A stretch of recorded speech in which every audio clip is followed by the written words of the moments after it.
que ya tengamos que celebrar por ahí tu ingreso, ¿no? Bueno, entonces chicos, hoy día nos toca revisar algunas aplicaciones de química, ya hasta las clases anteriores hemos estado trabajando otros temas o por temas, ¿no?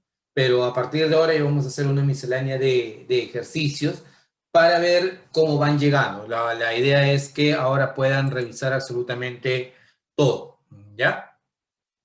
En el caso de química, se han revisado la página de CEPREUNI. Ha habido un problemita de este tipo, no sé si lo llegaron a ver en la página de CEPRE. Un problema bastante interesante. No estoy del todo seguro si sería un problema que vendría en admisión, pero si viene en admisión tampoco sería sorpresa, ¿ya? Este es un problema en el que te mencionan, por ejemplo, o te piden balancear una ecuación química, considerando no solamente la ecuación, sino también el nombre de las sustancias. Entonces, esto revela dos cosas, que es importante que conozcas nomenclatura inorgánica, porque con nomenclatura inorgánica vas a poder darle el nombre a las sustancias y luego llevarlas al balance. No vas a poder hacer el balance si no tienes a las sustancias. Y basta que te equivoques en la fórmula de una de las sustancias, ya no puedes hacer más nada, ¿no? Porque por más que sigas avanzando, el problema no estaría bien. Así que la idea es llegar bien con fuerza, conociendo por todos los temas. Y particularmente acá nos hablan, por ejemplo, de nomenclatura junto con reacciones químicas. Entonces, veamos. Miren, hay nuevos muchachos. ¿Quién está? David Espinosa. Hola, David. ¿Quién más veo por acá? Paloma. Hola, Paloma. Melissa también anda por acá. Y bueno, y los demás chicos se les pegaron las sábanas. Ya, entonces, les decía, ¿cómo resolvemos estos ejercicios? A ver, veamos. Primero, nos dicen, completar y balancear la siguiente reacción y determinar cuáles de las siguientes proposiciones son correctas respecto a la reacción balanceada. ¿Ya? O sea, en otras palabras, tienes que, con los datos, plantear tu ecuación y luego llevarla al balance. ¿Ya? Entonces, ¿qué hacemos? Primero tener en cuenta, nos dicen, el óxido de plomo 4 reacciona con el sulfato de manganeso 2 en presencia de ácido nítrico para producir sulfato de plomo 2, permanganato de plomo 2 y nitrato de plomo 2. O sea, lo que vas a tener que hacer acá es, primero, tener la fórmula de las sustancias. La primera sustancia de la que nos hablan es el óxido de plomo. Él es el óxido de plomo 4. Tú recuerdas que el plomo actúa con número de oxidación 2 y 4. Y acá el ejercicio únicamente te habla del óxido de plomo. O sea, en otras palabras, si tú no sabes que el plomo tiene número de oxidación 2 y 4, perdiste. Tienes que memorizar los estados de oxidación de la sustancia. Pero acá ya te dice que el número de oxidación del plomo es 4. O sea, bastaría con que sepas que el plomo trabaja con carga 4, que el oxígeno actúa con carga menos 2, entonces en el intercambio de carga tú vas a tener que 4 positivos se anula con 4 negativos. Por esa razón el óxido de plomo 4 tiene esta forma, ¿ya? Luego me dice reacciona con el sulfato de manganeso 2. Entonces es obvio que el manganeso va a trabajar aquí con número de oxidación más 2, no hay de otra. Y el grupo sulfato es este que tú ves acá, SO4 con carga menos 2. Entonces el 2 negativo del sulfato se compensa con el 2 positivo del manganeso y entonces este es el sulfato de manganeso 2. ¿Ya? Luego nos dicen en presencia de ácido nítrico. ¿Y quién es el ácido nítrico? El ácido nítrico es un ácido oxácido, ¿no? El ácido nítrico tiene esta forma, debe tener hidrógeno, nitrógeno y oxígeno. Y como el nitrógeno actúa con número de oxidación 3 y 5, si me dicen ácido nítrico, debe trabajar con carga 5, ¿ya? Entonces, el 5 está acá, el 1 es del hidrógeno, el menos 2 del oxígeno, entonces para que el 6 positivo de él con él se anule con el 6 negativo, entonces acá colocas un subíndice 3. Este es el ácido nítrico, ¿ya? Luego me hablan del sulfato de plomo 2. El sulfato de plomo 2 sería el sulfato, que ya lo tenemos desde acá, que sabes que actúa con carga menos 2 y se compensa con la carga más 2 del plomo. Entonces el sulfato de plomo más 2 tiene esa forma. No hay nada más que ver ahí. El permanganato de plomo. Chicos, cuando a mí me hablan de permanganato, ¿a qué número de oxidación se refiere? ¿Qué ¿Qué número de oxidación es cuando a ti te hablan de permanganato? O perclórico, permangánico, o de repente perbrómico o periódico. ¿Cuál es el número de oxidación cuando hablas? Claro. Siempre que te hablen de PER, y solamente en el caso de PER, es más 7. ¿Sí? Solamente 7. Cuando hablamos de 7, estamos hablando de PER, ¿correcto? Permangánico, perclórico, periódico, todos son un número de oxidación 7, ¿ya? Entonces, el permanganato tiene esta forma. Ya queda de tu lado deducir que este es el permanganato, y si me dicen permanganato de plomo 2, el 2 lo cruzas por acá, el 1 lo cruzas por acá, y este es el permanganato de plomo 2, ¿ya? Y por último me hablan del nitrato de plomo 2, ¿ya? Ya sabemos que el plomo trabaja con carga 2, el nitrato lo puedes sacar de acá, porque mira, si él es el ácido nítrico, le quitas un hidrógeno, te queda el nitrato, que es este de acá. Entonces, él tiene carga -1, cruzas, él tiene carga 2, cruzas, este nitrato de plomo 2. Entonces, lo único que hemos hecho acá es, a partir de este texto, hemos deducido cuáles son las fórmulas de las sustancias, ¿ya? Ahora lo que tenemos que hacer es estas sustancias, llevarlas a una ecuación química y luego balancearla, ¿ya? ¿Cuál es la ecuación química? Están diciendo, ¿no? Que el óxido de plomo 4, o sea, él reacciona con el sulfato de manganeso en presencia de ácido nítrico. O sea, significa que además necesitas que el ácido nítrico esté presente de este lado de la ecuación, ¿ya? Para producir, te dicen acá, mira, para producir, después de la flechita, sulfato de plomo 2, permanganato de plomo 2 y nitrato de plomo 2. ¿Ya? Entonces, estos vienen a ser tus reactivos y estos vienen a ser tus productos. Y acuérdate que en un balance tú tienes que hacer balance de masa y balance de carga. Balance de masa significa igualar la cantidad de átomos en ambos lados, y balance de carga la cantidad de electrones transferidos, y que así ha sido una reacción de tipo redox. Entonces, veamos. Nos dicen, la relación molar oxidante-reductor es 3/5, lo vamos a ir averiguando. El coeficiente del agua es 5. El coeficiente de la forma oxidada es 1. Y me dan estas alternativas. ¿Ya? Esta es una pregunta que apareció en el Facebook de Sempreuni. Les recomiendo que siempre revisen la información que ellos emiten, porque alguna de ellas podría ser parte del examen de admisión. Entonces, si hacemos esto, siempre la recomendación es hacerlo por el método redox. ¿Por qué en el examen de admisión tú no tienes suficiente tiempo como para hacerlo por otra forma? ¿Ya? Entonces yo te recomiendo, ¿ya? Intenta hacerlo siempre por el método redox. Entonces, hacerlo por el método redox, ¿qué significa? Que ya tienes la ecuación, luego los estados de oxidación, que vendrían a ser estos de acá, ¿no? 4, 2, 2, 2, 7 y 2. ¿Por qué? Porque sabemos cuáles son los estados de oxidación de cada uno de ellos. Profe, ¿y el nitrógeno no importa? No, porque en realidad quienes han cambiado su estado de oxidación, y es fácil darse cuenta, es el plomo, que pasó de 4 hasta 2, y es el manganeso, que pasó de 2 hasta 7. Si tú te das cuenta, aquí en el ácido nítrico, el nitrógeno tiene carga 5, y aquí en el nitrato también tiene carga 5. O sea, no ha cambiado ahí el estado de oxidación. Donde ha habido variaciones han sido en todas las demás sustancias. Entonces, si nosotros analizamos cuáles han sido los cambios, el plomo ha partido de 4 y ha terminado en 2. Y el manganeso partió de 2 y terminó en 7. Entonces, estos cambios vamos a analizarlos.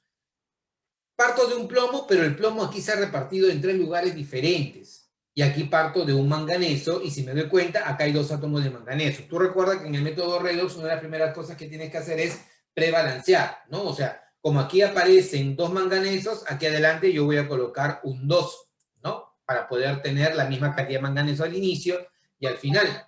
Pero si yo hago esto, tú date cuenta. Como acá hay 2 manganesos, 2 por 2, la carga inicial con la que parte el manganeso es más 4. Y la carga con la que termina es 2 por 7, 14. O sea, estamos yendo desde carga más 4 hasta carga 14. ¿Ya? Esta es una oxidación. Ahora, si nosotros vamos acá en el caso del plomo, ¿ya? Fíjate, en el plomo, desde 4 hasta 2, ¿qué es lo que está ocurriendo? Está ocurriendo una reducción. Y yo estoy tomando como referencia el plomo desde acá hasta acá. Pero, así como tú tomas el plomo en esa referencia, pudiste haberlo tomado acá o pudiste haberlo tomado acá. ¿Por qué? Porque en los 3 casos el plomo está con carga más 2. ¿Por cuál decidirte? La realidad es que podrías haber decidido por cualquiera de ellos, ya no te compliques la vida. Ya este problema te lo ponen como para inducirte a que tú lo hagas las reacciones por partes, pero yo no te recomiendo que lo hagas por partes porque vas a utilizar más tiempo en el examen de admisión. Entonces, yo te recomiendo que lo hagas siempre en una sola línea, ¿ya? Entonces, yo escogí que el plomo desde acá pase hasta acá, de 4 hasta 2, pero tú pudiste haber escogido desde acá hasta acá y desde acá hasta acá, cualquiera de los tres casos. Yo te recomendaría que no tomes esto, porque como aquí tú ves un cambio en el estado de oxidación, ¿ya? Tener dos cambios en una misma sustancia te puede complicar la vida. Entonces, mejor o lo trabajas desde acá o lo trabajas desde acá. A mí se me ocurrió trabajarlo aquí, ¿ya? Yo te voy a dejar como ejercicio que tú lo hagas desde este lado para que veas cómo te va saliendo la respuesta, ¿ya? Entonces, veamos, ¿cuáles han sido los cambios? El manganeso empezó en 4 y terminó en 14. De 4 a 14, ¿cuántos electrones transferidos hay? Hay 10 electrones transferidos, ¿ya? Y de 4 hasta 2 hay 2 electrones transferidos. Entonces, de 4 hasta 2 hay una reducción, se ganan 2 electrones. Y desde 4 hasta 14 hay 10 electrones que se han perdido. Esto es una oxidación y esto es una reducción. Y lo que te dije al inicio, no tiene que haber dos balances. ¿Cuáles eran los dos balances, chicos? ¿Te acuerdas? Balance de carga y balance de masa, ¿no? Entonces, el balance de masa es lo que tenemos que igualar la cantidad de átomos y el balance de carga igualar la cantidad de electrones que han sido transferidos. Entonces, analicemos. Como acá hay 10 electrones perdidos y acá hay 2 electrones ganados, la idea es igualar estos números. ¿Cómo igualo esos números? Arriba multiplico por 1 y abajo multiplico por 5. De tal manera que acá hay 10 electrones y acá hay 10 electrones. Y estos números que están adelante, según el método redox, deberías tú llevarlos por este camino, ¿no? Por ejemplo, este 1 viene por este camino y este 1 viene por este camino. Este 5 vendría por este camino y este 5 vendría por este camino. Entonces, cuando el 1 viene por este camino, ¿qué es lo que va a ocurrir? 1 por 2, tengo el 2 acá. Y 1 por él me da 1. Y te das cuenta si está verdaderamente balanceado lo que tú quieres balancear. Por ejemplo, acá hay 2 manganeso, acá también hay 2 manganeso. El manganeso está balanceado. Querías balancearlo y ya lo tienes balanceado, ¿ya? Y este 5 debería venir por acá y debería venir por acá. Un alumno común y silvestre lo que va a hacer es colocar 5 acá y colocar 5 acá. Y con eso malogras el problema, ¿ya? No vas a poder hacer eso. ¿Por qué? Porque si tú te das cuenta, el plomo se ha repartido acá, acá y acá. O sea, significa que este 5 va a tener que estar repartido entre estos 3 lugares. Y tienes que ser muy inteligente para ver en qué lugar se va a encontrar cada uno de ellos. Podría ser de repente 1, 1, 3, de repente 2, 2, 1, qué sé yo. No sé, la cosa es que este 5 va a estar repartido entre todos ellos. Entonces se empieza a analizar. Lo que sabes es que este 5 debería estar acá, porque acá es el único plomo que tienes. Pero estos 5 átomos de plomo deberían estar repartidos entre todos ellos. Veamos cómo podemos hacerlo. Te das cuenta que aquí aparecen, mira, quiero que te fijes acá, ¿ya? Quiero que te fijes. Aquí hay 2 grupos sulfato, ¿cierto? ¿No? Mira, 2 grupos sulfato. Y aquí solamente hay uno. Entonces, ¿qué es lo que tendrías que hacer? Lo que tendrías que hacer acá es colocarle un 2 para tener 2 grupos sulfato. Y ahora, ¿qué vas teniendo? Mira, tienes aquí 2 plomos y un plomo, 3 plomos, ¿no? Y como deben ser 5, te están faltando 2. ¿Y esos 2 dónde deberían venir? Acá, ¿no? Entonces, ¿aquí qué voy a hacer? Voy a colocarle un número 2. Y listo. Ahora, veamos qué nos está faltando. Ya tengo 5 plomos a la izquierda, 5 plomos a la derecha. Tengo 2 manganesos a la izquierda, 2 manganesos a la derecha. Mis 2 grupos sulfato de acá son mis 2 grupos sulfato de acá. Mis a ver qué más hay. Ah, nitrato, mira. 2 por 2, 4 grupos nitrato. Deben ser los 4 grupos nitrato acá. Te pregunto, ¿qué número colocarías acá? Ayúdame. ¿Qué número colocas ahí? Habla, ¿qué número vas a colocar? ¿Está el ojo? Si acá yo tengo 2 por 2, 4 grupos nitrato, entonces acá tú deberías colocar ¿qué cosa? 4. Para tener 4 grupos nitrato a la izquierda y 4 grupos nitrato a la derecha. ¿Ya? Pero haciendo eso, ¿qué ocurre? Aparecen 4 hidrógenos. Y esos 4 hidrógenos que yo veo acá debería igualarlos del otro lado, pero no veo ningún lugar donde haya hidrógeno. Entonces, ¿qué hago? Bueno, el problema ya de antemano te está dando una idea. Te dice, el coeficiente del agua es igual a 5. O sea, significa, este hidrógeno que está acá y que no aparece del otro lado, debería completarlo con agua. Y como el agua es H2O, yo tendría que agregar 2 moléculas de agua para tener 4 hidrógenos a la derecha y 4 hidrógenos a la izquierda. Y lo que quedaría es verificar si lo que has hecho está bien con el oxígeno, ¿ya? Por ejemplo, ¿cuántos oxígenos tengo a la izquierda y cuántos tengo a la derecha? A ver, veamos. Mira, por acá tú ves 10 oxígenos más 8 me dan 18 oxígenos. 18 más 12, 30 oxígenos. Hay 30 oxígenos a la izquierda. A la derecha, mira, ve. 2 por 4, 8. 8 más 8, 16. 2 por 2, 4. 4 por 3, 12. 12 más 16, 28. Más los 2 que yo tengo acá, 30. Se acabó. Igual cantidad de hidrógenos a la izquierda, igual cantidad de hidrógenos a la derecha, igual cantidad de oxígenos a la izquierda, igual cantidad de oxígenos a la derecha. La ecuación está correctamente balanceada. Entonces, mira, lo primero que hemos hecho es analizar la fórmula de las sustancias. Lo segundo que hemos hecho es balancear a las sustancias. Ahora, sería muy triste que después de hacer todo esto no puedas dar respuesta. Te dice, la relación oxidante-reductor. ¿Quién es el oxidante y quién es el reductor? Si nos damos cuenta, el plomo desde 4 hasta 2 se ha reducido. Por lo tanto, si él se reduce, es el agente oxidante. Y el manganeso desde 2 hasta 7 se oxida.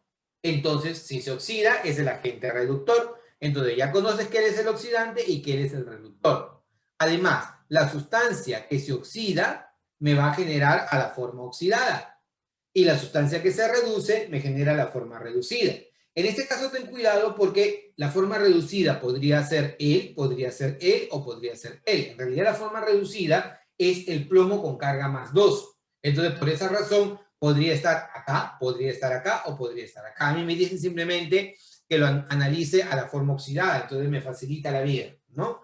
Entonces, analicemos. La relación molar oxidante-reductor es 3 quintos. Chicos, oxidante es a reductor como 3 es a 5, ¿verdadero o falso? ¿Verdadero o falso? Falso, claro, excelente, falso. Luego me dice, el coeficiente del agua es 5. Chicos, ¿el coeficiente del agua vale 5? ¿Verdadero o falso? Falso, ¿no? Y por último, el coeficiente de la forma oxidada es 1. ¿Y cuál es la forma oxidada? E. ¿Cuánto vale su coeficiente? 1. Por lo tanto, la única alternativa de respuesta sería la letra C, solo 3. Esa sería tu respuesta. ¿Ya? Entonces, van a revisar en la página de CEPRE que te dan la respuesta, pero no te dicen cómo se hace. Entonces, la forma de hacerla es esa que tienes ahí. ¿Ya? Entonces, conclusión, repasar nomenclatura, conclusión, repasar reacciones químicas, sobre todo reacciones Reynolds, ¿ya? Entonces, analicemos. No se relaciona correctamente. Listo, chicos, ayúdenme. No se relaciona correctamente. Vinagre, mezcla homogénea, diamante, sustancia simple, amoníaco, sustancia simple, ozono, sustancia simple, y bronce, mezcla homogénea. ¿Cuál sería ahí tu respuesta? ¿A, B, C, D o E? Vamos, lúcete. ¿Cuál sería tu respuesta? ¿A, B, C, D o E? Rapidito. ¿Cuál es? Oye, habla. ¿Cuál es tu respuesta? ¿A, B, C, D o E? A ver. Claro, me dice, el amoníaco es una sustancia simple. Chicos, al ojo, ¿el amoníaco es una sustancia simple? No, ¿verdad? Una sustancia simple es un elemento químico. Y esto no es un elemento químico, esto es un compuesto químico. Si a mí me dicen que esta es una sustancia simple, pues sí, porque está formada únicamente por oxígeno. Eso es correcto. Pero él no. Él está formado por nitrógeno e hidrógeno. Es una sustancia compuesta. ¿El vinagre es una mezcla homogénea? Sí, es básicamente agua con ácido acético o ácido acético al 5%. ¿El diamante es una sustancia simple? Sí. El diamante es carbono. ¿El bronce es una mezcla homogénea? Sí. Todas las aleaciones son mezclas homogéneas, mezclas de, en este caso, básicamente cobre y estaño. Entonces, lo que no se relaciona correctamente es la letra C. Esa es tu respuesta. ¿Ya? Continuemos.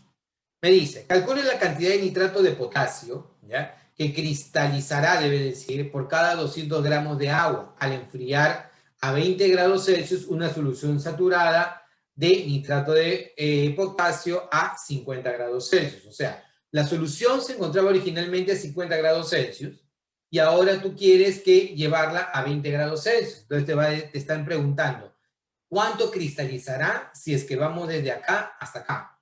¿Ya? Entonces tú acuérdate que típicamente al incrementar la temperatura se incrementa la solubilidad de la sustancia, ¿cierto? Por ejemplo, si tú tienes agua caliente y le agregas azúcar, esta se va a solubilizar muy rápido. Pero si tienes agua helada, el azúcar no se solubiliza a la misma rapidez, ¿no? Entonces te quedan todavía los granitos de azúcar en el fondo y no puedes disolverlo. Entonces algo parecido me está diciendo esta gráfica, ¿no? Incrementa la temperatura, incrementa la solubilidad. A esta temperatura de 20 únicamente se puede disolver 32 y a esta temperatura de 50 se puede disolver 85, pero estamos viendo en el sentido contrario, lo que significa que estuve a una temperatura de 50 y al pasar a la temperatura de 20 parte a cristalizado. Quiero saber cuánto es lo que ha cristalizado. ¿Qué hago? Fácil, te dicen que a 50, ¿ya?, a 50, la solubilidad vale 85 gramos de soluto por cada 100 gramos de agua. Acá es lo que te dice, mira, 85 gramos de soluto por cada 100 gramos de agua. Luego, si yo tengo 200 gramos de agua, significa que tienes 170 gramos de soluto. Profe, ¿de dónde sale este 200? Acá dice, tú tienes 200 gramos de agua. O sea, si yo tengo 200 gramos de agua, son 170 gramos que se encuentran disueltos. Ahora, cuando nosotros vamos a la temperatura de 20 grados Celsius, ¿ya?, ¿qué es lo que ocurre? Solamente puede estar disuelto 32 gramos de soluto por cada 100 gramos de agua. Pero, si yo tengo 200 gramos de agua, significa que como máximo puede estar disuelto 64 gramos. O sea, a esta temperatura mayor, tú puedes tener disuelto 170. Pero cuando disminuyes la temperatura, solamente puedes tener disuelto 64 gramos. ¿Dónde quedó la diferencia? La diferencia es lo que ha cristalizado. Y por lo tanto, ¿cuánto cristaliza? 170 menos 64 cristaliza 106 gramos. Entonces, alternativa de respuesta, la letra E. Es lo que ha cristalizado. ¿Ya? Si tienes alguna pregunta, alguna consulta o algún comentario, simplemente la mencionas en el chat o le abres tu micrófono. No hay ningún problema. ¿Ya? Continuemos, chicos. Nos dice, ¿en qué solución, al aumentar la presión, aumenta la solubilidad? Eso está al ojo, chicos. ¿En cuál de ellos va a ocurrir? ¿En cuál de ellos va a pasar al incrementar la presión, incrementa la solubilidad?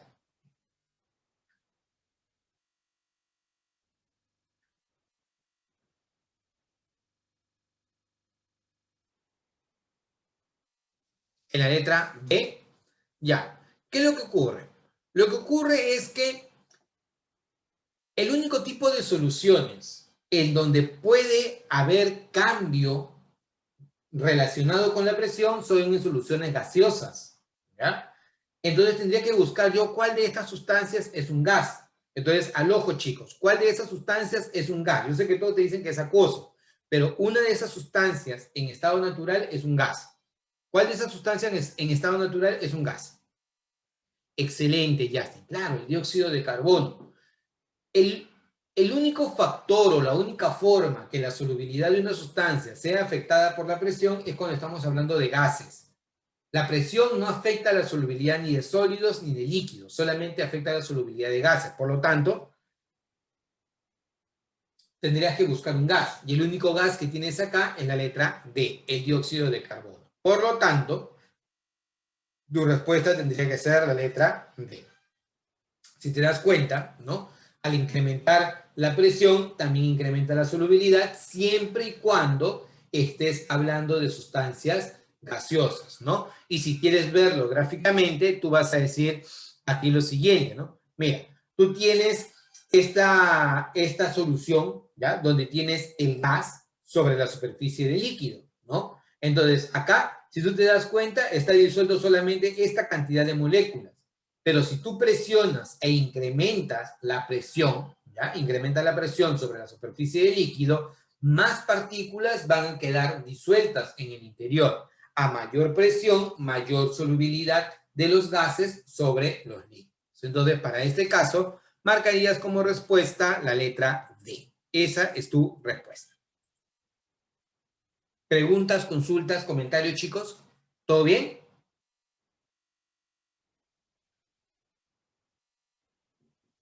¿Sí? Ya. Perfecto. Continuemos. Dice, para el sistema, ¿cuál de los siguientes factores indicados favorece la producción de tetrafluoruro de xenón? Este problema es un problema típico del principio de Leche-Atelier, que también es muy común en los exámenes de admisión. Lo que tú tienes que hacer es analizar qué factores modifican el equilibrio y en base a eso poder indicar hacia dónde se desplazaría para poder restablecer el equilibrio, ¿ya? Por ejemplo, nos dice aumento del volumen del sistema, disminución de la temperatura y disminución del flujo. Bueno, analicemos qué es lo que va a ocurrir acá. Tienes el xenón que reacciona con el flúor para darte tetrafluoruro de xenón. Y adicionalmente ves que hay calor que ha sido liberado. Entonces, si hay calor que ha sido liberado, significa que la reacción es una reacción exotérmica, ¿ya? Entonces, de acá yo ya sé que esta es una reacción exotérmica. Me dicen aumento del volumen del sistema. Bueno, veamos. Si tú disminuyes el volumen es porque se incrementa la presión, ¿ya? Si tú aumentas el volumen es porque disminuye la presión. Entonces, si nosotros decimos aumentó el volumen es porque disminuyó la presión. Yo siempre recomiendo trabajemos sobre el aumento, porque la disminución es lo contrario. Entonces, decir aumento del volumen es disminución de la presión. Entonces, quiero preguntarme, ¿qué pasaría yo si es que incremento la presión? ¿Ya? Si yo incremento la presión, el equilibrio se va hacia donde haya menor número de moles gaseosas, ¿no? Acá hay 1 más 2, 3 moles gaseosas. Acá hay una sola mol gaseosa. Entonces, si yo incremento la presión, el equilibrio se va a ir hacia la derecha, hacia donde haya menos moles gaseosas. Pero como tú no has incrementado la presión, sino más bien has disminuido la presión, el equilibrio ¿para dónde se va? Hacia la izquierda. O sea, hacia el lugar donde haya el mayor número de moles. Y esto no afecta la constante de equilibrio, porque acuérdate que el único factor que altera la constante de equilibrio, ¿cuál es? ¿Cuál es el único factor que altera la constante de equilibrio? La temperatura. Excelente, Justin. El único factor que altera la constante de equilibrio es la temperatura. Y como acá no ha cambiado la temperatura, la constante de equilibrio no tiene por qué modificarse, ¿ya? Entonces, lo primero es, ¿cuál de los siguientes factores favorece la producción del tetrafluoruro de xenón? Bueno, el primero no, porque está haciendo que la reacción se desplace en el sentido contrario en el que se produce tetrafluoruro de xenón. Entonces, eso no, ¿ya? Lo siguiente, disminución de la temperatura. Te dije, siempre analiza el incremento. Si tú incrementas la temperatura, ¿no? Aumenta la cantidad de calor, entonces el equilibrio se iría para la izquierda, ¿no? Pero como tú no estás incrementando la temperatura, sino más bien estás disminuyendo la temperatura, el equilibrio se dirige para la derecha. Y si el equilibrio se va para la derecha, entonces favorece la producción de tetrafluoruro de xenón. Entonces, eso es correcto. Esto sí favorece. Y adicionalmente, como el equilibrio ha sido hacia la derecha, la constante de equilibrio también aumenta. Entonces, esto sí favorece. Y lo siguiente, la disminución del flúor. Si nosotros incrementamos la cantidad de flúor, incrementamos acá esto, el equilibrio se va hacia la derecha. Si lo disminuimos, el equilibrio se va hacia la izquierda. Entonces, un incremento de flúor lo desplaza hacia la derecha. Una disminución de flúor lo desplaza hacia la izquierda para compensarlo. Entonces, significa que esto no favorece a la producción de tetrafluoruro de xenón. Entonces, ¿qué sí favorece la producción de tetrafluoruro de xenón? Solamente 2. Marcarías como alternativa entonces la letra B. Esa es tu respuesta. ¿Sí? Hasta acá, chicos, preguntas, consultas, comentarios. ¿Todo bien? Perfecto. Siguiente pregunta. Me dicen, con respecto a las definiciones de ácidos y bases, Responda verdadero o falso a las siguientes proposiciones según corresponda. ¿Ya? Primero, una sustancia que en solución acuosa es capaz de donar iones OH es una base de Bronsted-Lowry. Un ácido de Bronsted-Lowry es capaz de donar protones, así como un ácido de Lewis es capaz de donar electrones. ¿Ya? Y todo ácido de Lewis es un ácido de Arrhenius. ¿Ya? Analicemos entonces. Primero, si nosotros analizamos a una base de Bronsted y Lowry, ¿ya? Una base de Bronsted es aquella que puede aceptar protones. El ácido puede donar protones, la base puede aceptar protones. En este caso, me dice, una sustancia que en solución acuosa es capaz de donar grupos OH. ¿Es una base? No. De Bronsted-Lowry peor todavía, ¿no? El que puede aceptar protones es la base de Bronsted-Lowry. Por lo tanto, lo primero no es correcto, falso. Un ácido de Bronsted-Lowry es capaz de donar protones, eso sí es cierto, ¿no? Porque hace un ratito te acabo de decir, el ácido dona protones, la base lo acepta, cierto. Así como un ácido de Lewis es capaz de donar electrones, no, ahí sí está mal, porque el ácido de Lewis lo que hace es aceptar un par electrónico. Típicamente las sustancias que son ácidos de Lewis son sustancias que tienen deficiencia de electrones y pueden aceptar estos electrones, ¿no? Entonces, la primera parte de la proposición es verdadera, pero la segunda parte de la proposición es falsa. Como conclusión, esta alternativa es falsa. Y por último, todo ácido de Lewis es un ácido de Arrhenius, no necesariamente, porque hay que recordar que para Arrhenius, ¿qué es lo que ocurre? Para Arrhenius, un ácido es aquel que tiene hidrógeno y lo puede liberar. Pero para Bronsted, para Lewis, hablar de un ácido no implica necesariamente tener hidrógenos. Es una gran limitante que tiene la teoría de Arrhenius y la teoría de Bronsted, porque ellos sí necesitan tener hidrógeno en su composición para hablar de la teoría ácido-base. Pero para Lewis no. Para Lewis, tú necesitas simplemente tener una sustancia y si esta es deficiente de electrones, entonces es un ácido. Y si tiene la capacidad de donar electrones, es una base. Por lo tanto, dice, ¿todo ácido de Lewis es un ácido de Arrhenius? No, eso no necesariamente va a ser cierto. Como conclusión, todas son falsas. ¿Ya? Alternativa, entonces, la letra E. Tu respuesta. Siguiente. Calcula la concentración de los iones OH en una solución acuosa de ácido clorhídrico 0,015 molar. Oye, ¿cómo calculas tú los grupos OH en una solución de este tipo? Bueno, primero hay que recordar algo. Hay que recordar que el ácido clorhídrico, el cloruro de hidrógeno, es un ácido muy, muy fuerte. ¿Ya? Entonces, si él tiene una concentración 0,015 molar, cuando él esté disuelto en agua, se disocie, tanto el hidrógeno como el cloruro van a tener la misma concentración porque se separó por completo para formar hidrógeno y para formar cloruro. ¿Ya? Y lo que va a ocurrir es que yo sé que la concentración del hidrógeno por la concentración del OH me debe dar 10 a la menos 14. Acuérdate que esto se llama el producto iónico del agua. Y consulto, ¿tengo yo la concentración del grupo OH? Sí, la concentración del grupo OH vale 0,015 molar. Entonces, despejando de acá, yo podría obtener, ¿no?, la concentración del grupo OH. Profe, ¿cómo es posible que si esto de acá tiene, es un ácido fuerte, tenga concentración de grupos OH? Sí, acuérdate, si hay concentración de grupos OH. ¿Por qué razón? Porque como está disuelto en agua, acuérdate que el agua está disociada, ¿no?, en iones hidrógeno y en grupos OH muy, muy débilmente, ¿ya? Entonces, despejando acá, la concentración del grupo OH nos sale 6,6 por 10 a la menos 13. ¿Eso coincide con qué alternativa? Con la alternativa A. Esa sería tu respuesta, ¿ya? Alternativa A.